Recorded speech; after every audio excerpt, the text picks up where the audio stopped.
Hi all, ಎಲ್ಲ ಹೇಗಿದ್ದೀರಾ? Welcome back to Brithvi YouTube channel. Easy one pot biryani share ಮಾಡಿದ್ದೀನಿ ಈ ವಿಡಿಯೋದಲ್ಲಿ. ಸೊ ಮಿಸ್ ಮಾಡ್ದಲೇ ವಿಡಿಯೋ ಎಂಡ್ ತನಕ ನೋಡಿ, ಸಪೋರ್ಟ್ ಮಾಡಿ. ಇದೇನು ಯಾವಾಗಲೂ ಬರೀ ಚಿಕನ್ನೇ ತಿನ್ನೋದನ್ನೇ ಹಾಕ್ತಾ ಇದ್ದಾಳಲ್ಲ ಈ ವೀಕು ಅಂತ ಅಂದ್ಕೊಬೇಡಿ. ನಾವು ಸಾಮಾನ್ಯ ವಾರಕ್ಕೆ 2 ದಿನ ಅಥವಾ 3 ದಿನ ಚಿಕನ್ ಮಾಡೇ ಮಾಡ್ತೀವಿ. ಅದು ರೆಗ್ಯುಲರ್ ನಮ್ಮದು ಪ್ರೋಸೆಸ್ ಆಗಿಬಿಟ್ಟಿದೆ. ಮತ್ತು ಕೂರ್ಗಲ್ಲಿ ತುಂಬ ಚಳಿ ಇರುತ್ತಲ್ಲ, ಹಂಗಾಗಿ ಏನಾಗುತ್ತೆ ಅಂತ ಅಂದರೆ ಇಲ್ಲಿ ಜನಕ್ಕೆ ಇಲ್ಲಿ ರೆಗ್ಯುಲರಾಗಿ ಡೈಲಿ ಚಿಕನ್ ತಿನ್ನೋದೇ ಅಭ್ಯಾಸ.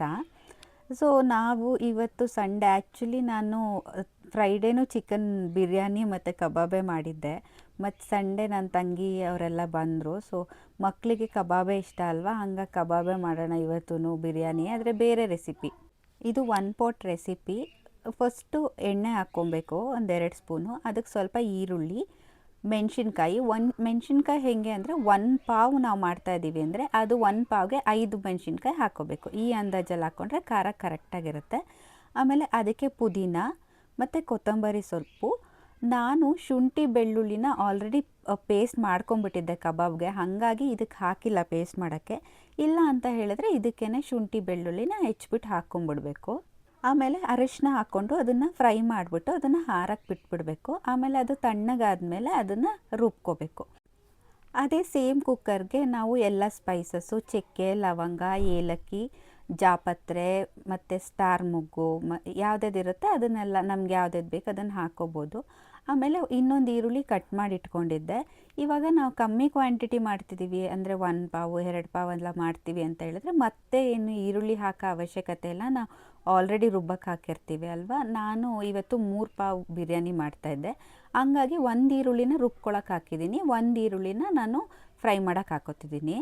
ಇದು ಮಸಾಲೆ ಫ್ರೈ ಮಾಡ್ಕೊಂಡಿದ್ವಲ್ವ, ಅದು ತಣ್ಣಗಾಗಿತ್ತು. ಅದನ್ನು ರುಬ್ಕೊಂಡಿರೋದನ್ನ ಇದಕ್ಕೆ ಈರುಳ್ಳಿ ಫ್ರೈ ಆದಮೇಲೆ ಅದಕ್ಕೆ ಹಾಕ್ಕೊಂಬಿಟ್ಟು ಅರಿಶಿನ ಹಾಕ್ಕೊಂಡು ಇದು ಸ್ವಲ್ಪ ಹಸಿ ವಾಸನೆ ಹೋಗೋ ಥರ ಚೆನ್ನಾಗಿ ಬಾಡಿಸ್ಕೊಬೇಕು. ಒಂದು 5 ನಿಮಿಷನಾದರೂ ಫ್ರೈ ಮಾಡಬೇಕಾಗತ್ತೆ. ಚೆನ್ನಾಗಿ ಹಸಿ ವಾಸನೆ ಹೋಗೋದು ಅಂದರೆ ಸ್ವಲ್ಪ ನಮಗೆ ಆಯಿಲೆಲ್ಲ ಸೈಡಲ್ಲಿ ಬಿಟ್ಕೊಂಡಿರೋಂಗೆ ಗೊತ್ತಾಗುತ್ತೆ. ಅದಾದಮೇಲೆ ಏನು ಮಾಡಬೇಕಂತ ಹೇಳಿದ್ರೆ ನಾವು ಅದಕ್ಕೆ ಚಿಕನ್ ಹಾಕಬೇಕು. ಚಿಕನ್ ಹಾಕಿ ಅಷ್ಟೇ, ಚಿಕನ್ನ ಚೆನ್ನಾಗಿ ಅದರಲ್ಲಿ ಕುಕ್ ಆಗೋಕ್ಕೆ ಬಿಟ್ಬಿಡಬೇಕು ಒಂದು 5-10 ನಿಮಿಷ. ನಾವು ಬೇಕಾದರೆ ಚಿಕನ್ನ ಮುಂಚೆನೇ ಮ್ಯಾರಿನೇಟ್ ಮಾಡಿ ಇಟ್ಕೊಬೋದು. ನಾನು ಇವಾಗ ಇದಕ್ಕೆ ಸಾಂಬಾರು ಪುಡಿ ಹಾಕ್ತಾಯಿದ್ದೀನಿ. ಚಿಕನ್ನ ಮ್ಯಾರಿನೇಟ್ ಮಾಡಬೇಕಂದ್ರೆ ಉಪ್ಪು, ಖಾರದ ಪುಡಿ ಅಥವಾ ನಾವು ಈ ಮಸಾಲೆ ರುಬ್ಕೋತೀವಲ್ವ ಅದೇ ಮಸಾಲೆ ಹಾಕಾದ್ರೂ ನಾವು ಮ್ಯಾರಿನೇಟ್ ಮಾಡಿ ಇಟ್ಬಿಡ್ಬೋದು. ಹಂಗಿದ್ದಾಗ್ಲೂ ನಾವೇನಾಗುತ್ತೆ ಸ್ವಲ್ಪ ಮೊಸರು, ಈ ಮಸಾಲೆ ಮತ್ತು ಉಪ್ಪು ಇಷ್ಟು ಹಾಕಿ ನಾವು ಮ್ಯಾರಿನೇಟ್ ಮಾಡ್ತು ಅಂತಂದಾಗ ತುಂಬ ಸಾಫ್ಟಾಗಿರುತ್ತೆ ಚಿಕನ್ನು. ಆದರೆ ನಾವು ಇವತ್ತು ಚಿಕನ್ ತಂದಿದ್ದೇನೆ ತುಂಬ ಲೇಟಾಗಿಬಿಟ್ಟಿತ್ತು, ಹಂಗಾಗಿ ನಾನು ಮ್ಯಾರಿನೇಟ್ ಮಾಡಲಿಲ್ಲ. ಯೂಶ್ವಲಾಗಿ ನಾನು ಮ್ಯಾರಿನೇಟ್ ಮಾಡಿ ಇಟ್ಬಿಟ್ಟೇ ಬಿರಿಯಾನಿ ಮಾಡ್ತೀನಿ. ಆಮೇಲೆ ಏನು ಮಾಡಬೇಕು, ಅದಕ್ಕೆ ಟೊಮ್ಯಾಟೋನ ಹಾಕ್ಕೊಂಡು ಆಮೇಲೆ ನಾನು ಇದರಲ್ಲಿ 2 ದಪ್ಪು ಟೊಮ್ಯಾಟೊ ಹಾಕಿದ್ದೀನಿ. ಮತ್ತು ಉಪ್ಪು ಹಾಕ್ಕೊಂಡು ಇದನ್ನು ಚೆನ್ನಾಗಿ ಬಿಟ್ಬಿಡಬೇಕು. ಏಕೆಂದರೆ ಮ್ಯಾರಿನೇಟ್ ಮಾಡಿಲ್ಲ ಅಲ್ವಾ, ಹಂಗಾಗಿ ಸ್ವಲ್ಪ ಜಾಸ್ತಿ ಟೈಮ್ ತೊಗೊಳುತ್ತೆ ಇದು ಬೇಯೋಕ್ಕೆ. ಇವಾಗಲೇ ಚೆನ್ನಾಗಿ ಬೇಯಿಸ್ಬಿಟ್ರೆ ಸ್ವಲ್ಪ ಸೈಡಲ್ಲಿ ಆಯಿಲೆಲ್ಲ ಬಿಟ್ಕೊಳ್ಳುತ್ತೆ. ಆವಾಗ ಚಿಕನ್ನು ನಮಗೇನಾಗತ್ತೆ ಅಂದರೆ ತಿನ್ನಬೇಕಾದ್ರೆ ಬಿರಿಯಾನಿಲಿ ಸಾಫ್ಟಾಗಿರುತ್ತೆ. ಇವಾಗ ನೋಡಿ ಚಿಕನ್ನು ಅವಾಗಿಗೂ ಇವಾಗಿಗೂ ಹೆಂಗೆ ಫ್ರೈ ಆಗಿದೆ ಮತ್ತು ಸೈಡಲ್ಲಿ ಆಯಿಲೆಲ್ಲ ಬಿಟ್ಕೊಂಡಿದೆ. ನಾನು 3 ಲೋಟ ಅಕ್ಕಿನ ತೊಳ್ಕೊಂಡಿದ್ದೀನಿ. ತೊಳ್ಕೊಂಡೇನು ಇಟ್ಟಿಲ್ಲ, ಡೈರೆಕ್ಟಾಗಿ ತೊಳೆದ್ಬಿಟ್ಟು ಹಾಕಿದ್ದು. 3 ಲೋಟ ಅಕ್ಕಿಗೆ ಆಲ್ಮೋಸ್ಟ್ 1-1/2 ಲೋಟ ನೀರು ಕಮ್ಮಿ ಹಾಕಿದ್ರೂ ಆಗುತ್ತೆ. ಯಾಕೆ ಅಂತ ಹೇಳಿದ್ರೆ ನಾವು ಈ ಥರ ಮಸಾಲೆ ರುಬ್ಬಿರೋದು ಮಾಡಿದಾಗ ಏನಾಗುತ್ತೆ ಅಂದರೆ ಮಸಾಲೆಗೆ ರುಬ್ಕೊಳ್ಳೋಕೆ ಆಲ್ರೆಡಿ ನೀರು ಹಾಕಿರ್ತೀವಿ, ಮತ್ತು ಮಿಕ್ಸಿ ಜಾರಲ್ಲಿರೋದೆಲ್ಲ ಮಸಾಲೆಗೆಲ್ಲ ಮಿಕ್ಸ್ ಮಾಡಿ ಹಾಕಬೇಕಾದ್ರೂ ನೀರು ಹಾಕಿರ್ತೀವಿ. ಹಂಗಾಗಿ 1-1/2 ಲೋಟ ನೀರು ಕಡಿಮೆ ಹಾಕಿದ್ರೂ ಆಗುತ್ತೆ. ಆಮೇಲೆ ಅದು ಚೆನ್ನಾಗಿ ಒಂದು ಕುದಿ ಬಂದಮೇಲೆ ಕ್ಲೋಸ್ ಮಾಡಿ 3 ವಿಷಲ್ ಹೊಡ್ಸಿದ್ರೆ ಆಯಿತು, ಬಿರಿಯಾನಿ ರೆಡಿ ಆಗುತ್ತೆ. ಮತ್ತು ನಾನು ಹಂಗೇ ಸ್ವಲ್ಪ ಪಾತ್ರೆ ಎಲ್ಲ ಇತ್ತು, ಹಾಗೆ ಪಾತ್ರೆ ಎಲ್ಲ ತೊಳ್ಕೊಂಬಿಟ್ಟೆ. ಅಂದರೆ 1 ಲೋಟ ಅಕ್ಕಿ ಹಾಕಿದ್ರೆ ನಾವು 2 ಲೋಟ ನೀರು ಹಾಕ್ತೀವಲ್ಲ, 1-1/2 ಲೆಕ್ಕಲ್ಲ ಹಾಕಿದ್ರೆ. ಈಗ ನಾನು 3 ಲೋಟ ನೀರು ಅಕ್ಕಿ ಹಾಕಿದ್ದೀನಿ ಅಂತ ಅಂದರೆ ಅದಕ್ಕೆ ನಾನು 4-1/2 ಲೋಟ ನೀರು ಹಾಕಿದ್ದೀನಿ. ಇದು ಪ್ರೊಪೋರ್ಷನ್ನು. ಮತ್ತು ಕಬಾಬ್ ರೆಸಿಪಿನೂ ಕ್ಯಾಪ್ಚರ್ ಮಾಡ್ಕೊಂಡಿದ್ದೆ, ಅದು ಕರೆಕ್ಟಾಗಿ ಬಂದಿಲ್ಲ. ಸೊ ಇನ್ನೊಂದು ಸತಿ ಕ್ಯಾಪ್ಚರ್ ಮಾಡಿಕೊಂಡು ನೀಟಾಗಿ ಹಾಕ್ತೀನಿ.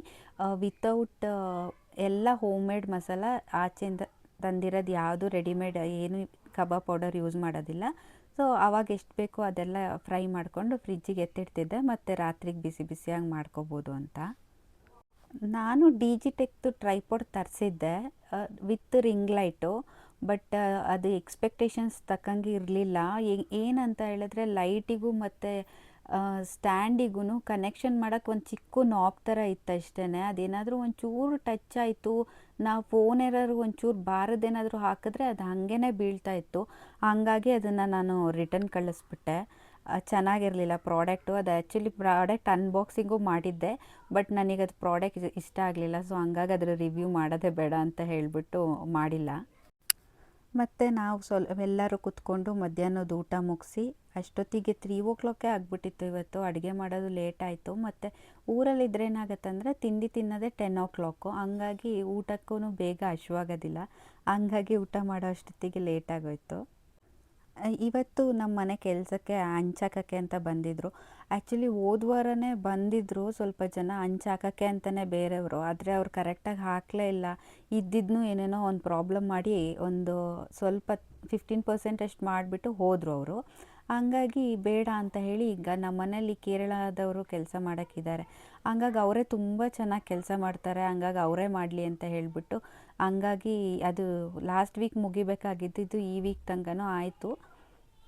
ಒಂದು ಮನೆ ಕಟ್ಟಬೇಕಾದ್ರೆ ನಾವು ಎಷ್ಟು ಕಷ್ಟಪಟ್ಟು ಕಟ್ತಾ ಇರ್ತೀವಿ, ಅಂಥದ್ರಲ್ಲಿ ಕೆಲಸ ಮಾಡೋಕ್ಕೆ ಬಂದವರು ಅವರು ಅಷ್ಟೇ ಕರೆಕ್ಟಾಗಿ ಕೆಲಸ ಮಾಡಿದ್ರೆ ಎಷ್ಟು ಚೆನ್ನಾಗಿರುತ್ತೆ. ಆದರೆ ಒಬ್ಬೊಬ್ಬರು ಹೆಂಗೆ ಅಂತ ಹೇಳಿದ್ರೆ ನಾವು ತಂದಿರೋ ವಸ್ತು ಮೇಲೆ ಅವ್ರಿಗೆ ಬೆಲೆನೇ ಇರೋದಿಲ್ಲ. ಹೆಂಗೆ ಬೇಕೋ ಎಸಿತಾ ಇರ್ತಾರೆ, ಮಾಡ್ತಾ ಇರ್ತಾರೆ ಹಂಚೆಲ್ಲ.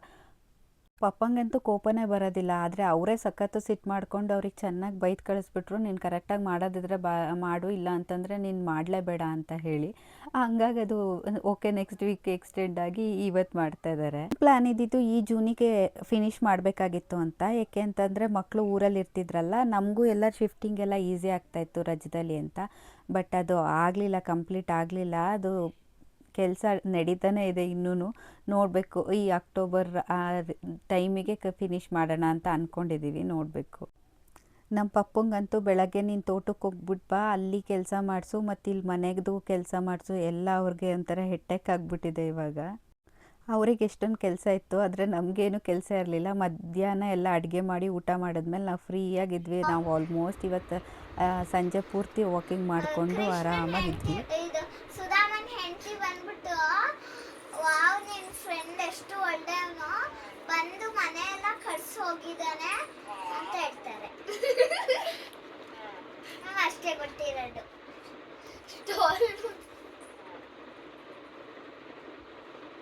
ಮಕ್ಕಳಿಗೆ ಇವಾಗ ಆನ್ಲೈನ್ ಡ್ಯಾನ್ಸ್ ಕ್ಲಾಸ್ ನಡೀತಾ ಇದೆ. ಹಾಗಾಗಿ ಮ್ಯಾಮು ಟಾಪಿಕ್ಸ್ ಕೊಟ್ಟಿದ್ದರು ಕಲ್ತ್ಕೊಂಬರೋಕ್ಕೆ ಅಂತ. ಅದ್ರ ಬಗ್ಗೆ ಹೇಳ್ತಾ ಇರೋದು ನನ್ನ ಮಗಳು. ಮತ್ತು ಅದೆಲ್ಲ ಆಯಿತು. ಸಂಜೆ ಕಾಫಿ ಎಲ್ಲ ಕುಡಿದು ಮತ್ತು ನನ್ನ ಕೊಲಿಗೂ ಮತ್ತು ನಮ್ಮ ಆಂಟಿ ಎಲ್ಲ ಕಾಲ್ ಮಾಡಿದರು. ಅವ್ರ ಜೊತೆ 1 ಅವರ್ ಆಯಿತು, 1.5 ಅವರ್ ಆಯಿತೋ ಗೊತ್ತಿಲ್ಲ. ಮಾತಾಡ್ಕೊಳ್ಳೋ ಅಷ್ಟೊತ್ತಿಗೆ ಸಂಜೆ ಆಗೋಗ್ಬಿಟ್ಟಿತ್ತು. ಮಧ್ಯಾಹ್ನದ್ದೇ ಎಲ್ಲ ಆಯಿತು. ರಾತ್ರಿಗೇನು ಅಡುಗೆ ಮಾಡೋ ಅಷ್ಟಿರಲಿಲ್ಲ. ಸೊ ಇದಾಗಿತ್ತು ಇವತ್ತಿನ ವ್ಲಾಗ್. ಬಿರಿಯಾನಿ ರೆಸಿಪಿ ಟ್ರೈ ಮಾಡಿ ಹೇಗಿತ್ತು ಅಂತ ಕಮೆಂಟ್ ಮಾಡಿ. ಮತ್ತೆ ಬೇಗ ಇನ್ನೊಂದು ವೀಡಿಯೋದಲ್ಲಿ ಸಿಗೋಣ. ಅಲ್ಲಿ ತನಕ take care, bye. Thanks for watching till the end.